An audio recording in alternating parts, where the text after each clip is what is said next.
Hola Mili, bienvenida a Green Minds. Es un placer tenerte por acá y sobre todo entrevistarte después de todo lo que ha pasado durante este último año. Te conocí, para quienes nos están escuchando, pues conocí a Mili hace un año en una cena de Founders que un amigo en común nos presentó Sí. y desde entonces hicimos un súper clic. La verdad es de que para mí es súper admirable todo lo que haces, tu historia, todo lo que has trabajado, todo lo que has hecho para estar hasta acá y más después de todo lo que ha pasado este último año, creo que es todavía más la admiración y siendo mujer. Así que me encanta siempre traer a la mesa a las founders que son impresionantes como tú, que están haciendo algo por el mundo, así que bienvenida, Mili. Gracias, muchas gracias. Y para mí también estoy súper feliz de estar acá con vos, que también te admiro muchísimo y te hablo, te pido consejos y todo, entonces estar acá hablando con vos para mí es Es muy mutuo, lindo. así que es mutuo. Así que, Mili, cuéntanos un poco acerca de tu historia, quién eres, de dónde es Mili. Ya escuchamos el acento, sabemos que no eres mexicana. Así que cuéntanos, ¿de dónde vienes? ¿Qué te ha llevado por la vida estar aquí en México el día de hoy? ¿Qué es lo que haces? ¿Qué es lo Ujú. que te motiva? Sí, obvio. Bueno, yo soy Miri, soy de Argentina. Empecé a emprender a los 17 años, pero en realidad siempre tuve como mucha curiosidad con querer resolver temas, ¿no? Ujú. Que impliquen a más de uno, como tener un impacto y que lo que uno haga y la energía donde uno elige ponerla termine ayudando a que por lo menos una persona, ¿no? Aparte de uno esté mejor. Entonces a los 17 años empecé a aprender, a emprender, pero a los 11 años fue cuando empecé a tener esta curiosidad, ¿no? Wow. Estaba en primaria en el colegio y mi profesora de ciencias naturales nos había llevado al cine a ver una película. Era una película de Disney que hablaba sobre los distintos biomas, ¿no? Y la Ujú. naturaleza. Entonces yo me acuerdo que terminé de ver esa película y todos estaban, ay, viste el osito polar y así, y yo estaba traumada, o sea, yo dije, no vamos a morir, o sea, no hay opción que el ser humano siga sobreviviendo a esto, o sea, y hubo un dato que lo aprendí ahí en esa película y que me quedó en la cabeza, que era la proporción de agua salada a agua dulce, ¿no? Sí. Y para mí eso era un conflicto, o sea, no tenía sentido, o sea, sí, todos necesitamos agua dulce, o sea, no tenía sentido.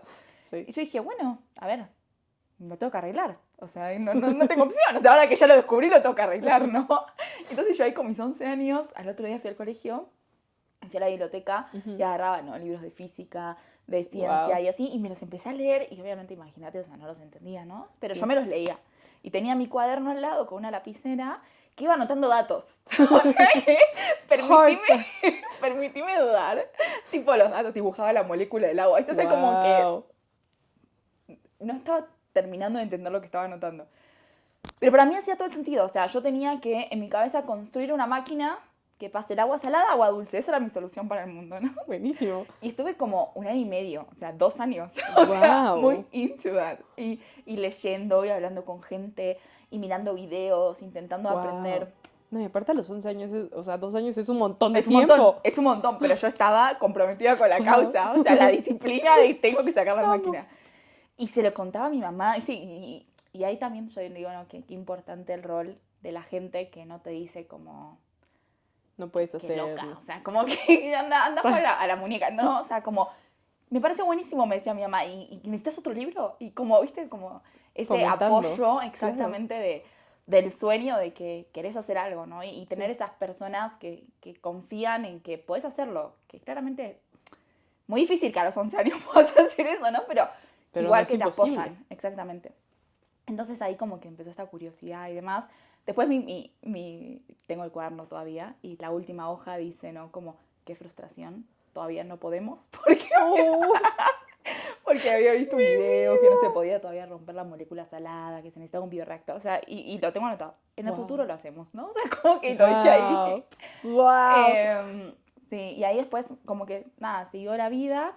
En mi colegio yo tenía business como materia y viniendo, ¿no? De Latinoamérica y que cuando uno quiere hacer los cambios, creo yo que necesita ir mucho con el sector privado más Sí. que el público y esa materia y ahí dije, bueno, pero a ver, la máquina del agua puede ser un negocio, o sea, como que podemos armar una empresa, ¿no? Y Claro. demás.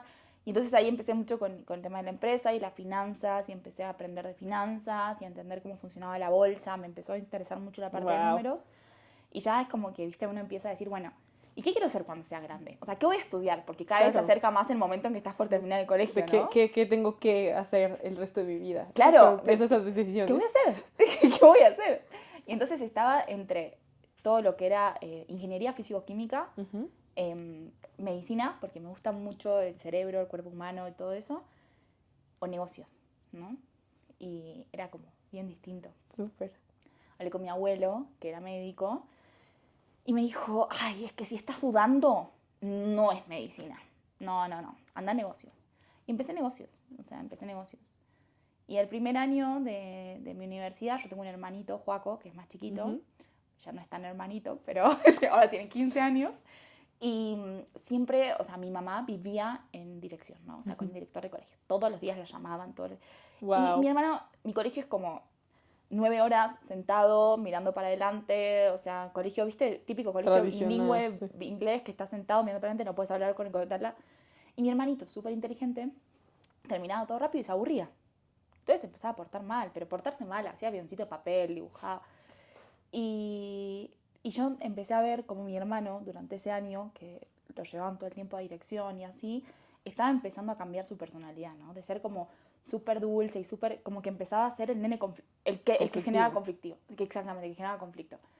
Y ahí yo dije, a mí que me gustaba mucho la medicina y que siempre leí muchos papers y cosas del cerebro y cosas del comportamiento, yo decía, va a terminar siendo un chico conflictivo. O sea, porque a los nenes chicos, lo que vos le decís, le generas la personalidad. Exacto. Yo decía, ¿qué sistema de mierda? O sea, ¿qué sistema de educación latinoamericano es súper old fashion? Y cuando me puse a ver más allá, decía, el sistema de educación es old fashion, o sea, ni siquiera en América Latina. En todos lados, no ha evolucionado en 100 años, ¿no? Es terrible. ¿Sabes? Algún que otro país nórdico es un horror. Y ahí así como me pasó con la película y con el agua, dije, tengo que cambiar esto, o sea, tengo que hacer algo para que, así como mi hermanito, otros nenes no les siga pasando. Y empecé a leer Inteligencia Emocional, el libro, y empecé como a sumarle esas, ¿no? Que tiene un poco más de cine el libro que el paper. Sí. Empecé a como sumar cosas y demás, y empecé en el primer startup, que en ese momento no sabía que estábamos armando una startup con mis amigos porque no se usaba esa palabra, no se conocía. Exactamente. Y empezamos como todos los días. Yo en ese momento estaba también, yo siempre fui muy inquieta y como venía de un colegio, de la escolaridad, del club, o sea, de siempre hacer muchas cosas, a una universidad de ir 4 horas por día nada más. Como que necesitaba hacer más cosas. Empecé a trabajar en ese momento y entonces estaba en la universidad, después iba a trabajar y después de ahí me iba a la casa de mis amigos y nos quedábamos tipo pijama party armando la startup, ¿no? Y cómo hacer todo, y cómo generar esto, y cómo lo íbamos a hacer. Y entonces ahí como que descubrí mucho, o aprendí mucho el proceso de crear, ¿no? De cero. Sí.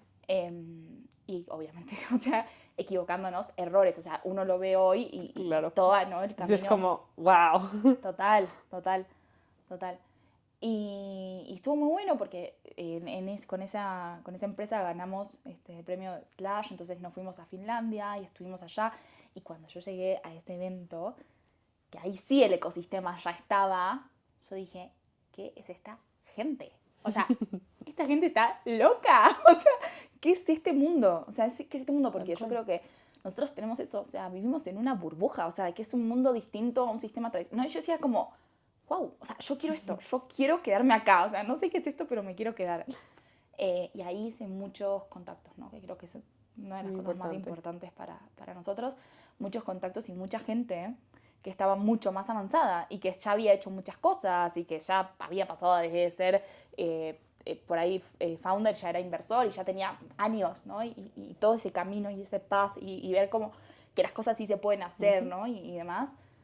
Yo dije, wow, o sea, yo quiero esto. Y ahí como que empezó, ¿no? El camino hasta donde estamos hoy, hasta donde estoy hoy con otra startup, pero ahí fue como que momento de gestación.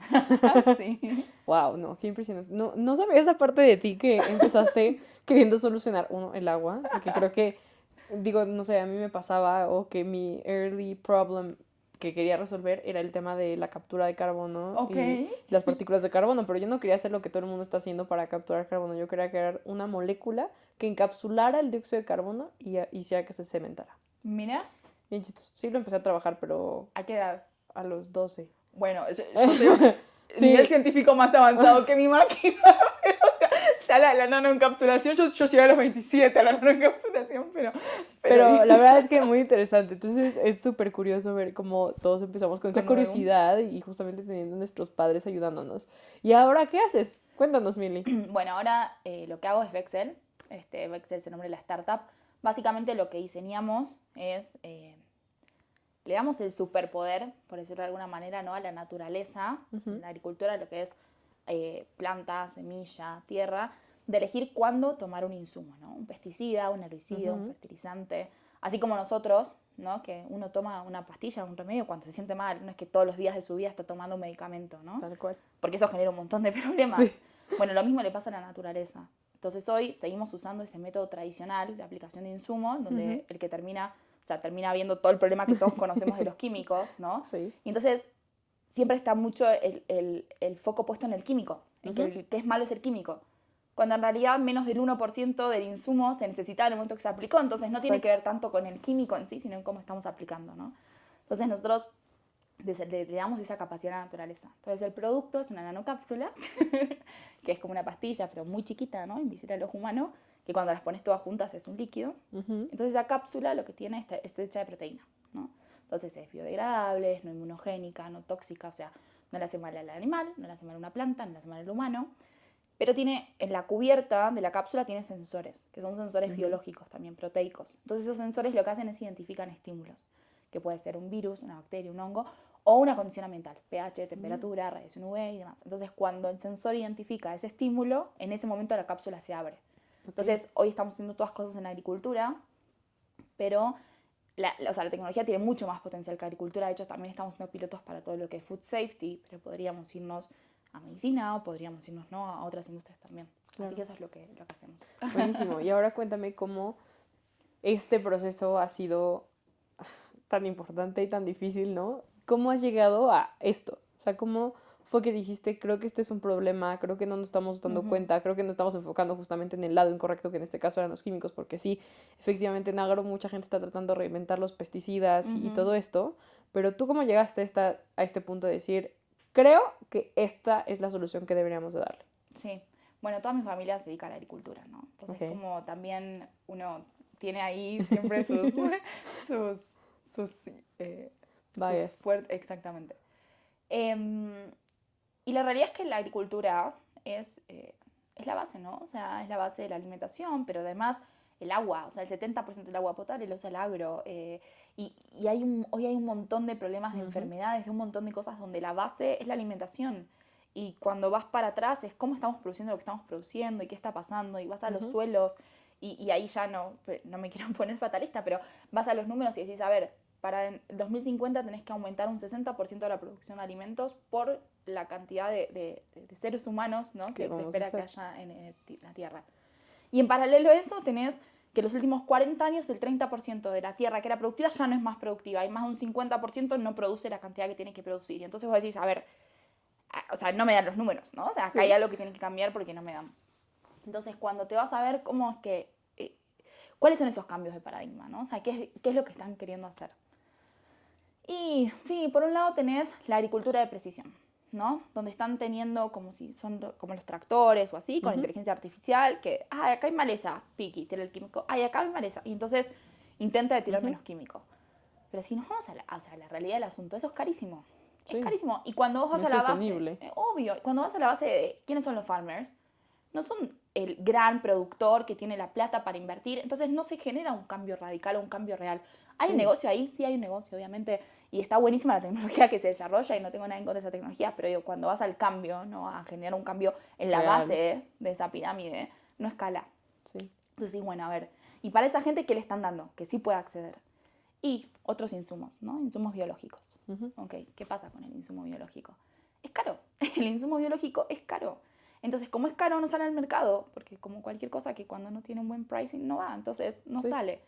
Y lo que termina saliendo es inestable. Y entonces, ¿qué te termina pasando? Que si los aplican, el cultivo no queda protegido. Y entonces se pierde el alimento. Y entonces, ¿qué es peor? O sea, no tener alimento o tener alimento. Y entonces empezás a ver y decís, a ver, acá hay algo que falta algo en el medio, ¿no? Sí. Entonces, ahí fue donde, ok. Y entonces, ¿cómo estamos? O sea, ¿qué pasa con el químico que sí se aplica? Ujú. Porque el químico tampoco es malo, el químico permitió hasta hoy poder alimentarnos, ¿no? Claro. Y empezás a ver los números y decís, che, pará, o sea, acá hay otro tema, acá el problema no es que, che, vayamos 100% a lo biológico, acá es, corrijamos de una forma que sea sostenible, que sí sea sustentable también, pero sostenible y accesible a aplicar mejor el químico. Ujú. Entonces cual. ahí entran, ¿no?, en juego mis co-founders también, que son científicos, porque yo no soy científica. Ellos venían trabajando hace muchos años con una proteína que es espectacular, y fue como, ok, ¿cómo con nuestra proteína podemos resolver este problema, ¿no? Y entonces ahí fue un poco de, yo que vengo de otra industria, que no es industria bio, de decir, Sí, hoy todo es on demand. ¿Por qué la agricultura no es on demand? tal cual. O sea, hagámoslo on demand, démosle el poder a que la naturaleza, desde la naturaleza decida, o ¿Qué sea, es que lo que decida. quiera? Claro. Y ahí fue como, bueno, vayamos por ahí. Y que además, ¿no?, como un extra, nuestras cápsulas también le dan, o sea, le dan estabilidad al insumo biológico. Y como vos Ok. encapsulás y es targeted, necesitas encapsular menos. Entonces también lo que terminamos haciendo es que sea más accesible en cuanto a costos Para y que los además le damos agricultores. estabilidad, exactamente, ¿no? Entonces, como que vamos resolviendo varios ahí como frentes de esta problemática. Me encanta, no, es que creo que muchos o muy pocos pensamos de dónde viene nuestra comida. Yo me acuerdo que estaba en quinto de primaria y me di cuenta que existían los alimentos transgénicos. Ujú. Y en mi cabeza me volví tan obsesiva que tenía un cuaderno así de ancho de todo lo que era transgénico en el súper. Y entonces yo le dije a mi mamá, yo no quiero consumir nada de lo que es transgénico porque son malos, ¿no? Y creo que pocos nos cuestionamos justamente de dónde viene nuestra comida, qué es lo que se utiliza, y cómo es que nosotros tenemos que hacerlo más affordable, no solamente para nosotros, porque la realidad es Ujú. de que el 70% de los productores, o al menos es el dato que me acuerdo Ujú. del 2020, que el 70% de los productores de alimentos están localizados en el 10% del mundo. Exacto. Entonces, estás hablando de que, sí, obviamente, por eso es que el 30% de los cultivos pues, ya no funcionan, porque estás produciendo en el mismo lugar y se Exactamente. encargan de abastecer a la mayoría del mundo, ¿no? Exactamente. Y creo que Latinoamérica, pues justamente somos una de Exactamente. las Sí, regiones, ¿no? Que total. somos La granja del exportadoras y mundo. que, pues ni modo, nos tenemos que afrontar a eso. Y creo que el entender todos esos pequeños problemas que pocos entendemos o que muchos obviamos, más bien Ujú. como que no creemos que sea un problema tener comida, es impresionante que hayas llegado a esa solución y que justamente después de todo el tema de desarrollar el producto y llegar a esto, te estés dando cuenta del impacto que puede llegar a tener, ¿no? Porque sí, efectivamente, puedes empezar en la parte agro, pero yo me puedo imaginar todo lo que puedes generar que tu cuerpo on demand y entonces encapsules un Ajá, medicamento o una serie de cosas y exacto. entonces, güey, on demand, ya te lo tomaste listo, gracias, ¿no? Sí, Creo que eso es total. Y va maravilloso. quedando de forma preventiva. O sea, eso es un poco lo que estamos. Sí, Exacto, gracias. o sea, creo que está maravilloso, ¿no? O sea, creo que ese es como el cambio que muchos posiblemente necesitemos y que creo que hasta se parece mucho a lo que se está haciendo en la medicina especializada, ¿no? Sí, No te dan todo, te dan lo que necesitas. exacto. ¿Por qué no darle a las plantas o a nuestros alimentos lo que necesitan para que sean sanos, Total. que se protejan contra las plagas, porque claramente las plagas cada vez son Ujú. más fuertes y que nos puedan dar los nutrientes que Total. necesitamos? Y no solamente pasa en las plantas, también hay muchas cosas que creo que por ahí no son que no se conocen porque uno no le pone el foco, pero por ejemplo en todo lo que es la proteína animal, ¿no? Ujú, O sea, el trato de cómo hoy eh, o sea, como ese crecimiento, ¿no? ujú. De distintos, de pollo, la vaca, etcétera, y todo lo que se le va poniendo y todo, Toda la hormona, no solamente cuando está vivo, sino cuando ya está muerto. muerto y todo el tratamiento que se le hace a esa carne, ¿no? Ujú. Entonces, como hay muchas cositas para trabajar. Sí, y creo Ujú. que es sumamente importante. Y obviamente en este camino como founder, en este camino de crecimiento, en este camino, más en biotech, ¿no? Que es súper complicado, hay muchos momentos difíciles. ¿Cuáles han Mm. sido los momentos más difíciles que has pasado en los últimos años y cómo has salido de ellos y qué experiencia o qué aprendizaje has tenido de ellos? Sí, bueno, a mí personalmente no. Yo, de nuevo, venía de otra, o sea, de estar 7 años como emprendiendo y demás en otra industria, Ujú, totalmente distinta. Y si bien en el fondo negocios son negocios y hay muchas formas que son similares, ujú, hay muchas cosas que son diferentes también. Y un ujú. montón de cosas que no sabes. O sea, que no sabes. Y, por ejemplo, la ciencia, ¿no? Que es el core de mi empresa. Entonces fue como, ok, primero tener que aprender en real, o sea, mi ciencia, ¿no? Sí, Y no solo mi ciencia, sino la del resto, para entender tal cual. dónde están jugando, ¿sí? Sí. O sea, eso por un lado. Por otro lado, de hoy todo mi equipo es científico. Y es distinto el mindset. El mindset que tiene un científico al mindset que tiene un emprendedor de negocios. Es diferente. Sí. Y al mismo tiempo, el ritmo que tiene la ciencia no es el ritmo que tiene el mercado. Un mercado donde vos estás emprendiendo biotech en Latinoamérica, donde el capital que tenés no es el mismo capital que tenés en Estados Unidos, donde, o sea, los ritmos son diferentes, ¿no? Sí. Y entonces es como, ok, ¿cómo armo un B2B SaaS en un fintech, en una biotech, ¿no? O sea, Sí. ¿cómo hago para meterle ese dinamismo? Entonces fue como, o sea, toda la primera etapa de que sea todo el equipo muy consciente de que no somos un equipo de ciencia, somos una empresa, ¿no? Ujú. Y con eso armar ese equipo. ¿Quiénes eran las personas que podían tomar ese ritmo, que es muy distinto al ritmo que elige el científico para trabajar? Sí. Es muy diferente, ¿no? Sí. Entonces, como armar todo eso fue todo un reto. Al día de hoy sigue siendo un reto y seguimos como aprendiendo, ¿no? Cómo hacerlo y demás, pero eso creo que fue un gran reto y además yo tengo una personalidad un poquito como obsesiva con el performance, ¿no? Entonces era como que todavía más como de qué es lo que hay que ajustar, qué es lo que hay que hacer. Entonces eso creo que fue como en un primer momento. Y después fue decir como, ok, ¿cómo hago que mi tecnología, que no existía, porque empezamos con una idea, ¿no? Solo una idea y el conocimiento de una proteína, pero ahí había que armar todo. ¿Cómo hago para que eso, en un año, tener una patente y salir al mercado, ¿no? Y cómo hackeo la vida para lograr eso. Eso fue como también otro reto, ¿no? Que estoy contenta porque si lo logramos, entonces eso me pone muy contenta. Y después fue esto de decir, ¿no? Como el nicho de dónde empezar a trabajar para poder ir más rápido, para poder traccionar, para poder demostrar a la gente que no es ciencia ficción, que sí funciona, que confíen en nosotros y que nos den capital para seguir, porque somos capital intensive, o sea, necesitamos ese capital, ¿no?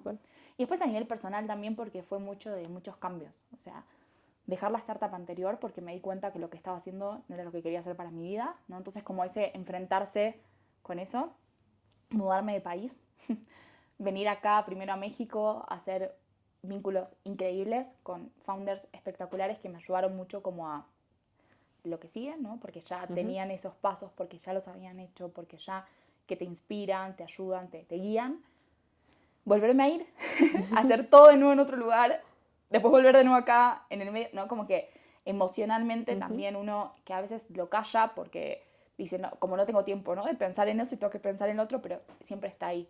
Entonces creo que fue mucho emocional y mucho reto, ¿no? De saber cómo salir al mercado, armar equipo, cómo hacer que sea real el producto y todo ese ritmo, ¿no? ¿Y cómo crees, qué crees que es lo que le ha ayudado a Mili pasar todo este año, todo este tiempo y decir, bueno, ya vamos avanzando? ¿Qué crees que es lo que tú internamente hackeaste de ti para entender, oye, un poquito más? O sea, ¿qué es lo que ha hecho que la característica de Mili que la ha llevado a estar hoy aquí? Sí. Primero, o sea, hay algo que yo pienso y que me ayuda mucho en todo es, para mí la única limitante que tengo es el tiempo, ¿no? Es como lo único que me limita. Entonces, si la única limitante es el tiempo, ¿para cuándo tiene que estar hecho? Y se hace, ¿no? O sea, como que no veo, para mí, no es un, o sea, si se necesita plata, se busca plata, si se necesita alguien que sepa más, siempre hay alguien que sabe más, si se necesita, o sea, todo se consigue menos el tiempo, ¿no? Entonces, para mí eso es mucho mi mindset y es a lo que hablo mucho con el equipo. Entonces hay que hacer esto y no me importa cómo, o sea, hay que hacer esto. Sí. Entonces, eso es mucho de que nada, ¿no? Como que yo creo que nada es imposible, pero hay que respetar el tiempo. O sea, el tiempo, es un tema de tiempo. Eso por un lado. Y por otro lado, yo soy muy creyente de la conexión con la gente, ¿no? Entonces, siempre tengo como mis soldaditos, que para mí son mi sostén, que son personas que saben mucho más que yo y que ya recorrieron más que yo y que para mí son como gente que me inspira, ¿no? Y que les pregunto y soy muy honesta en no sé cómo hacerlo, o sea, no sé. Entonces voy mucho como con el, ¿no? Como ese instinto sumado a los consejos. Entonces siempre busco ayuda y estoy siempre pensando como todo lo que me puede salir mal, ¿no? Para resolverlo antes de que me pase. Entonces creo que es como la combinación en eso, ¿no? Ok, buenísimo. Y hablando de consejos, hay algo que siempre me gusta preguntar, porque todos preguntamos cuál es el mejor consejo que te han dado en la vida, pero nunca preguntamos cuál ha sido el peor. Ajá. ¿Cuál ha sido el peor consejo que te han dado en tu vida y por qué lo tirarías a la basura. Sí. Bueno, yo antes estaba emprendiendo en otra startup, ¿no? Y viste, cuando uno ya está construyendo y ya tenés un tiempo en eso y está como que saliendo y empezás a ver como esa luz, ¿no? Al final del túnel y decís como, ay, no me voy a ir. O sea, ¿cómo me voy a ir si ya, o sea, todo este esfuerzo y al fin está Exacto. por, ¿no? Pero tu instinto te dice, no te quedes acá. O sea, no es acá. No es. Sí. Y entonces ahí como ese momento de confusión de qué hago, ¿no? O sea, esa guerra interna. Y me acuerdo que hablé con mucha gente y mucha gente era como, es muy lógico, quédate. O sea, obvio que quédate. O sea, si ya pusiste todo este esfuerzo, todo este tiempo, ya está empezando a salir, ya tienen esto, ya tienen lo otro y estás yendo, ¿por qué te irías? O sea, Claro. ¿no? Y ahí como mucho yo dije, bueno, por ahí yo tengo un problema. O sea, por ahí que cuando las cosas empiezan a salir bien me voy. O sea, ¿viste eso de solo quiero problemas? O sea, no. Dije, por ahí soy yo. O sea, por ahí soy yo. O sea, red flag. Me encantó. Sí, Red sí, flag. o sea, dije, chau, psicólogo urgente. No. Y yo me acuerdo que fue como, no.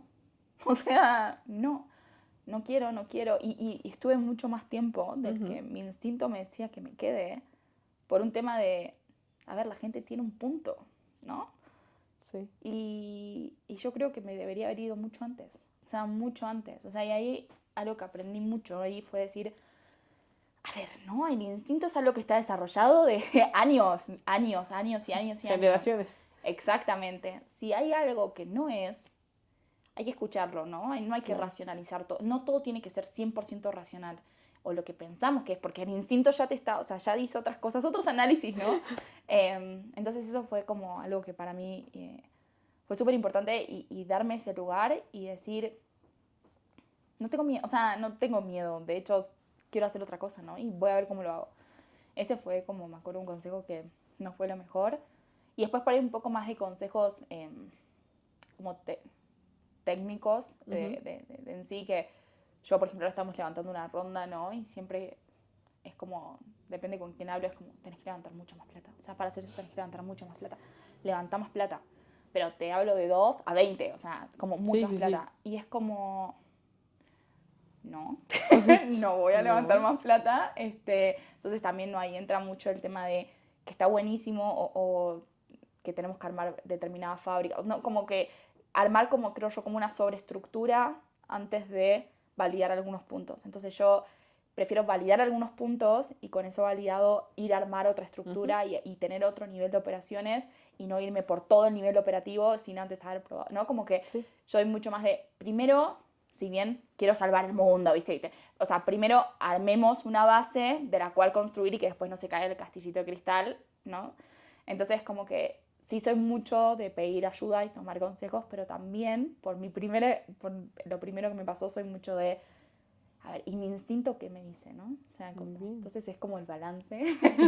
No, esto está súper importante porque creo que como founders a veces, ¿no? Nos vamos como con esta finta de, uy, chin, tengo que levantar más dinero porque no vaya a ser. Y entonces después crecemos nuestras empresas y nos damos cuenta que a lo mejor no necesitábamos 40 personas, necesitábamos 4, ¿no? Y dices, o sea, ¿pero por qué conseguí 40? Porque ya tengo el dinero, porque ahora tengo que decirle a mis inversionistas que crecí los números, ¿no? Y creo que a veces son pocos los founders que te dicen no levantes tanto, ¿no? Sí. Y que te explican y te dicen como, güey, creo que tiene más sentido que seas conservadora o que digas, ¿para qué vas a vender una parte de tu empresa si todavía no lo necesitas, ¿no? O sea, es como, ¿para qué tan rápido, no? Total. Entonces, creo que es sumamente importante que dentro de eso, el instinto creo que es lo que muchos evitamos con nuestro síndrome del impostor. Totalmente. ¿No? Es como, prefieres escuchar 40,000 personas alrededor tuyo que escucharte a ti. Totalmente. Entonces, aparte es como, che, si esta persona algo sabe, porque ya llegó allá, ¿entendés? Pero sí, claro. A veces es muy, ¿no? Uno está todo el día haciendo lo suyo, entonces exacto. Es importante escuchar y darse lugar. Hay unas personas o un par de amigos que me acuerdo que me dijeron,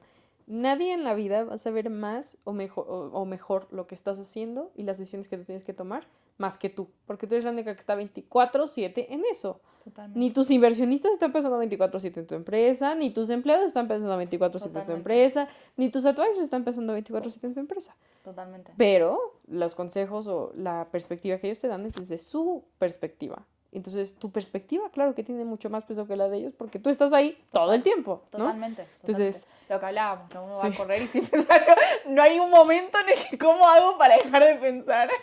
Sí, es como, estoy acá muriéndome Sí, porque sí. estoy, ya no puedo con mis pulmones y adentro, y que tengo que entregar este viernes.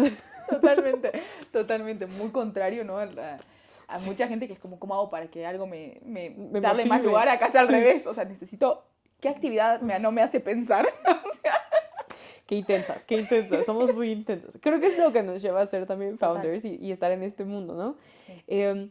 Y algo que me gustaría como tocar y que creo que es sumamente importante, estando en un ecosistema tan complicado, biotech, Latinoamérica, hay algo que no podemos saber, es que eres mujer, eres joven. ¿Cuál es esa parte que dices, fuck it, no me importa, voy por ello, que te llevó a ser contraria a tu realidad? O sea, literal estás siendo la persona que va contra todo, o sea, que está como con todo en contra, ¿no? ¿Qué fue lo que te llevó a eso? O sea, creo que me da mucha curiosidad porque a veces son nuestros papás, a veces son nuestras familias, a veces son motivos muy personales, Ajá. pero me encantaría conocer esa parte que te llevó a ser una contraria, porque eres una contraria y por eso te admiro un montón, porque literal estás en donde nadie quiere estar, ¿entendés? Y feliz. Exacto, estás feliz, estás creciendo, estás emocionada, estás como, no sé cómo explicarlo, Ajá. tú radias así como que dices, uy, amo lo que estoy haciendo y estoy feliz en donde estoy. Entonces, ¿qué te llevó a eso? Sí, yo creo que, o sea, yo realmente creo que todas las personas, ¿no? Tenemos como superpoderes, o sea, Ujú. realmente. Y que podemos construir lo que querramos hacer. O sea, es solamente donde uno pone el foco, ¿no? Y si pones el foco y le pones lo que hay que ponerle, uno construye. Sí. Lo difícil es quedarse ahí, ¿no? Pero si uno realmente lo apasiona. Y entonces yo creo que cuando uno descubre, ¿no? Que tiene ese superpoder, uno, y por ahí es medio como un síndrome del founder, de que se cree Superman, ¿no? Pero digo de que uno puede hacer lo que quiere. O sea, uno puede hacer lo que quiere. Y entonces Sí. la decisión no tiene que ver tanto con si puedo o no, tiene que ver con dónde quiero aportar, ¿no? Ese granito de arena. Y después, obviamente que hay muchas cosas que a mí desde muy chica siempre me validaron. O sea, me validaron de que soy capaz de hacer lo que quiero. Sí. O sea, desde mi mamá y mi papá, que, o sea, realmente siempre me apoyaron y sea lo que quería. O sea, mi mamá, o sea, pobre mujer. O sea, las cosas que... No, o sea, mi mamá a veces me siento y me dice, yo no sé cómo, o sea, yo quería ir a hacer cualquier cosa y ahí estaba mi mamá, o sea, llevándome y diciéndome, sí, podés, ¿qué necesitas? ¿No? Wow. Y me acuerdo en un momento, tuve como un momento así muy de deporte así, ¿no? De fútbol y todo eso, porque estaba saliendo con alguien muy fanático de fútbol y me mimeticé y yo dije, quiero ser la ciudad del Barcelona. Amo. Why not? ¿Por qué no podría ser la ciudad de Barcelona, no? Y esto es tipo datos full random, pero creo que no sé si mucha gente lo sabe. Pero bueno, no importa. Dije, voy a ser la ciudad de Barcelona. Y entonces dije, ¿qué necesito? O sea, mi cabeza no era no puedo, nadie es mujer ahí, ¿Qué ¿no? necesito? O sea, ¿qué necesito? Y están en Barcelona, ¿no? O sea, primero. Y dije, ay, ¿cómo llego a Barcelona? Yo estaba en Argentina, estaba en el primer mes del primer cuatrimestre de la universidad. Wow. Y vi justo, o sea, un poco del destino, que había una charla virtual en mi universidad que el ex vicepresidente del Barcelona iba a dar. Y literalmente, obvio fui a la charla, le escuché todo, subí a la oficina del decano de mi universidad, le toqué la puerta y le dije, mira, tenemos que hablar. Yo quiero hacer la ciudad del Barcelona. Y vos conoces a alguien del Barcelona porque lo trajiste a dar una charla. Poneme en contacto. O sea, poneme en Por contacto. favor. O sea, Wow. poneme en contacto porque quiero ir. Me voy a servir café, no me importa. Pero lo que necesito es hacer estar ahí. Y me consiguió una pasantía. O sea, solo hay 2 pasantías que dan en el club por año. O sea, imagínate súper... O sea, y me consiguió esa pasantía. Wow. El tema fue que yo después había empezado con la startup y estaba en Finlandia y no la pude tomar. Pero lo que hoy son cositas, ¿no? Que en definitiva yo creo que la diferencia entre lograrlo no es hacer nada más. Porque mucha gente quiere hacer cosas, pero es la acción. Y uno acciona y le pone pasión a lo que hace y se vuelve algo magnético. Y la gente ayuda, la gente quiere ayudar. Sí. Entonces creo que es mucho, ¿no? De qué quiero hacer, cómo lo hago y como pequeñas cositas en el camino que te van validando de que puedes hacer lo que quieras, ¿no? Sí. O sea, en definitiva creo que es eso. En definitiva, wow. Amo. Bueno, podría ser la CEO del Barcelona en algún momento. Nunca Como, es tarde. ¿por qué no? Nunca es tarde. ¿Por qué no? No, bueno, me encanta. Y siguiendo un poco como esto, nada más para cerrar, me encantaría saber cómo te ves de aquí en un año. ¿Cómo se ve Mili de aquí en un año? ¿Qué quiere lograr de aquí a un año? Que cuando nos volvamos a ver, o sea, obviamente te voy a ver, espero verte más durante el año, pero me refiero a que nos volvamos a sentar, tener esta conversación, decir, logré esto, esto y esto. ¿Cómo te ves de aquí a un año? ¿Y qué es lo que le dirías a la Mili de hoy, un año a hoy, para que logre eso? Bueno, con la empresa, no, o sea, ya nos veo vendiendo, lo cual es bueno, porque siempre es bueno vender.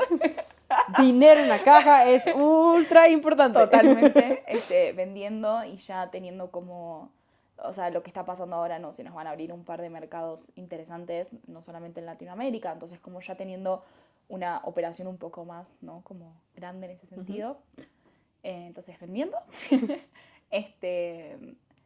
Probablemente sé que voy a estar como no muy fija, ¿no? En un lugar, que es algo que quiero sí resolverlo, porque por otro lado sí quiero empezar a armar un hogar, ¿no? Por decirlo de alguna manera. Y para armar un hogar uno necesita un poco de estabilidad en algunas cosas. Entonces sí me importa mucho como ver en ese caos, por decirlo de alguna forma, cómo encontrar la estabilidad, ¿no? Es algo que para mí es una prioridad, 100%. O sea, estabilidad para uno estar bien, de salud, físicamente, o sea, no Todo. dejarse de lado, ¿no? O sea, creo que eso es algo que tengo muchas ganas de hacer este año, o sea, hacer crecer la empresa y que nos vaya espectacular. Y yo también a nivel no personal, como no dejarme de lado. Así que eso, sí, eso, un poco más estable en todo sentido. Buenísimo, me encanta, me fascina. Entonces te veremos aquí en un año, esperemos. Esperemos. Un poco más estable y con muchas ventas. Muchas Muchas ventas, por favor. ¿Va? Pues bueno, muchísimas gracias, Mili. Es un Gracias placer a haberte vos también. tenido y pues bueno, bienvenida. Gracias.